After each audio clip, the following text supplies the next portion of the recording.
다윗과 골리앗입니다. 어떤 내용인지 궁금하시죠? 프랑스 명품 브랜드 루이비통, 세계적인 명품 브랜드가 국내 한 수선집을 상대로 소송을 제기했는데 거기에서 패소했습니다. 해당 수선집 운영자는 강남에서 50년간 오래된 명품 가방을 새 것처럼 수선해주는 리폼 장인이었는데 다윗과 골리앗의 싸움에서 다윗이 승리를 한 겁니다. 자, 안진용 기자님, 루이비통이 왜 이 강남의 수선집을 상대로 소송을 벌였습니까? 루이비통 하면 세계적인 명품 브랜드죠. 네. 그런데 이 강남 한 건물 지하에 있는 리폼 업체를 대상으로 소송을 제기한 겁니다. 이 업체를 운영하는 A씨는 50년 된 이제 수선 장인인데 그동안 여러 이런 명품 브랜드에 여러 가지 사람들이 수선을 맡기면 이것을 다시 재가공해주는 역할을 해왔다는 거죠. 2017년부터 2021년까지 다른 크기의 모양이나 가방 등을 만들면서 제품 한 개당 10만 원에서 70만 원 정도의 수선비를 받았습니다. 자, 이를 두고 루이비통 측이 상표권을 침해했다고 소송을 제기한 건데요. 일단 완전히 새로운 형태이기 때문에 문제가 없다는 입장이었지만 루이비통 측은 그럼에도 불구하고 여기에는 로고가 새겨져 있고 그래서 대중들이 우리 제품으로 오해할 수 있다면서 상표권 침해를 주장한 겁니다. 야, 그래서 루이비통이 수선집을 상대로 소송을 제기했다. 몇 년간 이어졌을 거 아닙니까? 자, 루이비통 법률 대리인은 또 누구였냐 하면 국내 대형 로펌 김앤장이었습니다. 루이비통과 김앤장이 편을 먹고 수선집을 상대한 건데요. 대법원은 수선집에 손을 들어줬습니다. 루이비통은 리폼해도 로고가 남는다. 이건 상표권 침해다. 아니다. 리폼 업체에서는 입던 옷도 고쳐서 물려주기도 하는데 명품 왜 못 고치냐? 말이 안 된다라는 입장으로 부딪혔는데 대법원은 리폼 업체에 손을 들어줬습니다. 그 판단 기준은 뭡니까? 그렇죠. 그런데 1심과 2심에서는요. 루이비통의 손을 들어줬습니다. 네. 그렇기 때문에 이번에 대법원에서 이 리폼 업체의 손을 들어준 부분이 더 극적으로 보여지는데요. 양측이 첨예하게 맞섰습니다. 이 루이비통 측에서는 수선을 해서 완전히 새로운 가방을 만들어도 루이비통 로고가 고스란히 남아있는 한 상표권 침해다라고 해서요. 1심과 2심에서는 이 새롭게 만들어진 가방도 루이비통의 로고가 있는 한 소비자들에게 루이비통으로 오인하게 한다라는 측면에서 루이비통 손을 들어줬습니다. 하지만 대법원 판단은 달랐는데요.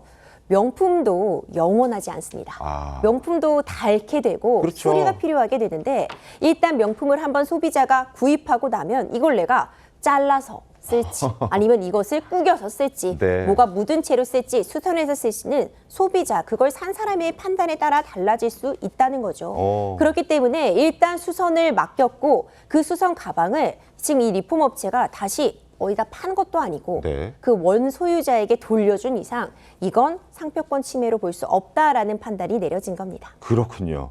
자, 소송당한 입장에서는 꽤 겁이 날 만도 하지 않았겠습니까? 거대 기업과 또 거대 로펌이 자신을 겨냥한 건데 소송 전 심경과 소송에서 이긴 후의 심경까지 그 사람 리폼업체 사장의 목소리 한번 들어보겠습니다. 아무리 생각해도 이건 상식적으로 맞지 않는 일인 것 같았어요. 그래서 저는 아니다 반발을 하니까 김앤장 로펌을 통해서 저희한테 소송을 한 거고 지방법원, 고등법원 통해서 대법원까지 이제 여기까지 오게 된 건데 부담스러울 정도로 돈이 많이 들었는데 이미 시작을 했고 또 하나는 이렇게 커질지도 몰랐어요. 굉장히 놀랐어요.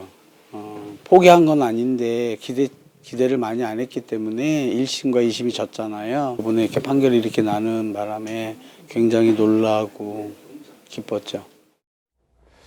야, 이렇게 길어질 줄 몰랐다. 그리고 엄청난 비용도 들어갔다라고 얘기해요. 이런 경우는 보통 어떻게 정리를 하나요? 일반적으로. 일반적으로 사실은 이제 본인이 생각하기에 이거 자체가 이제 상표권 침해가 아니라고 생각을 해도 네. 이 김앤장 같은 대형 로펌에서 뭔가 내용 증명을 보내고 압박을 하면 네. 내가 어떻게 저런 루비통이랄지 김앤장과 갈 그런 대형 로펌하고 싸워서 이길 수 있을까?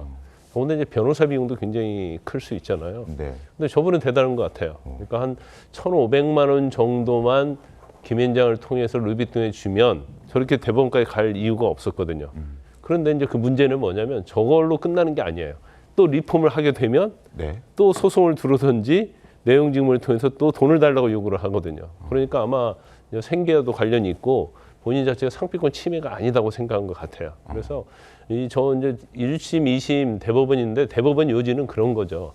리폼을 해가지고 새로운 형태의 가방을 만들고 거기에 루비통의 상표를 붙인다 할지라도 이것은 판매할 목적이 아니잖아요. 네. 외부에. 네. 그러면 소유자가 마음대로 리폼할 수 있는 거예요.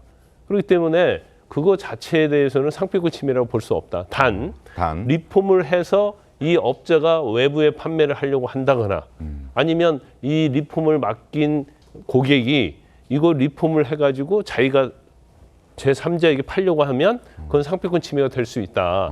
그래서 전제가 뭐냐면 자기 물건에 대해서 어떤 형태로든지 리폼을 하고 거기에 루비통 상표를 붙이는 것은 상표권 침해가 아니다. 이게 대법원의 결론이죠. 임주혜 변호사님, 이제 소송을 해서 몇 년간의 소송이 끝나고 승소했잖아요. 그러면 리폼 업체 사장이 그동안 들였던 어떤 비용들 이런 것도 루비통을 통해서 받을 수 있는 건가요? 소송 비용 일부 받을 수 있을 것 같습니다. 정확하게 어떻게 그 소송 비용에 대한 판단이 내려졌는지는 좀 봐야겠지만 확실한 승소를 하신 것 같아 보여요. 그리고 앞서 지적해 주신 것처럼 앞으로도 영업을 해야 되는 측면이 있었기 때문에 대법원에서 이 리폼 문제 없다라는 부분을 한번 확인받고 간 것이 이 업체 입장에서는 정말 큰 자산이 되었다. 그리고 끝까지 이 본인이 믿고자 한 부분, 내 생각에 이거는 말도 안 된다라고 한 부분을 밀고 가신 부분이 굉장히 적절한 판단이었다라는 생각도 듭니다. 알겠습니다. 자, 루비통과의 소송에서 승리한 이 명품 수선집. 50년 동안 한 곳에서 영업을 해온 가게입니다. 실력도 엄청나겠죠? 실력 한번 보시죠. 오래 드셔서 유행도 지나고 오려내서 이렇게 찢어서 이런 장식이라든가 이런 거 빼서 조그만 아주 심플한 가방 2개를 만들 거예요.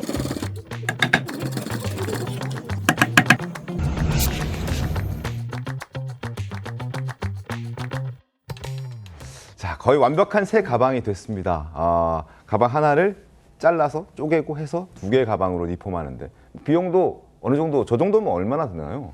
지금 앞서 영상으로 보셨던 이 피사 명품 가방을 이제 심플한 모양의 2개로 바꿨는데 이제 40만 원에서 60만 원 정도가 소요가 됐다고 합니다. 네. 뭐 적은 금액은 아니죠. 하지만 이 가죽도 뭐 새로 좀 바꿔야 되는 그런 부분도 있고 이제 부품, 실까지도 이 명품과 거의 동일한 수준을 구해서 쓰시려고 한다고 합니다. 이 명품백 가방 하나에 뭐 몇백만 원씩 하는 걸 고려하면 안 쓰는 명품백을 다시 재활용해서 2개로 이렇게 명품백을 또 탄생시킨 이제 그런 부분이 경제적이다라는 평가도 충분히 가능한 것 같고요. 실제로 많은 분들이 가방 리폼 또 고민하고 있고 가방으로만 리폼하는 것이 아니라 이걸 놓고 지갑으로도 바꾸고요. 네. 작은 카드 지갑이나 파우치로 바꾸기도 하는데 이제 자원을 재활용한다는 측면에서는 또 긍정적인 평가가 가능한 것 아닌가라는 생각도 듭니다. 네. 명품 수선집 장인들 워낙 많은 명품들을 보고 또 만지다 보니까 브랜드마다 특징과 장단점을 나름대로 잘 파악하고 있는 장인들이 많았습니다. 이런 명품 수선 장인들 어떤 평가를 내리는지 영상 한번 보시죠. 원단이 약한데 그거를 오랜 기간 사용을 하다 보니까 원단이 다 매어져 버려요. 저는 굉장히 좋아해요. 이렇게 구겨도 구김이 안 가고 복원이 그대로 될 수 있는. 근데 이제 프라가 부족한 건 디자인적인 부분에서 샤넬 같은 경우에는 나름의 디자인적인 감각 대신에 이제 만드는 사람들 입장에서 그 제품을 볼 때는 아주 아니고요. 뭐 주관적인 판단이겠습니다. 어쨌든 장인의 설명이라 그런지 진짜 그런가 싶기도 하는데, 자, 안준영 기자님, 리폼 업체 말고도 또 명품을 비교적 부담 없이 접할 수 있는 기회들이 있다면서요? 네, 맞습니다. 요즘 명품에 관심 있는 분들 많이 있는데 네. 제가 좋은 기회 한번 설명해 드리겠습니다. 소개해 주시죠.